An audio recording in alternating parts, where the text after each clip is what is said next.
આ સંસારમાં જે થાય છે ને બધું એ જ કરે છે. શું થાય છે આ સંસારમાં? આમ તો એટલી બધી પ્રવૃત્તિઓ થાય છે સંસારમાં. તમે જુઓ બધાની એક એકની એક્ટિવિટી સવારથી સાંજ સુધી ગણો તો લખતા જ જાઓ તમે, આ કર્યું, આ કર્યું, આ કર્યું, આ. પણ બ્રોડલી ડિવાઈડ કરીએ તો સંસારમાં કેવળ 3 પ્રવૃત્તિ થતી હોય છે: ક્રિએશન, સસ્ટેનન્સ અને ડિસ્ટ્રક્શન. સર્જન, પાલન અને વિસર્જન. તમે જે કંઈ કરો સવારથી સાંજ સુધી તમે જોજો, કાં તો તમે કંઈક સર્જન કરી રહ્યા છો, either you are creating something, અથવા તો જે સર્જાયું છે એનું તમે પાલન કરી રહ્યા છો, અથવા તો કશાકનું તમે વિસર્જન કરી રહ્યા છો.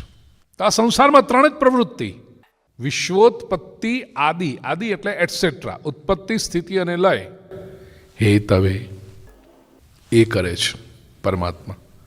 આપણે તો માત્ર નિમિત્ત છીએ, કરે છે એ.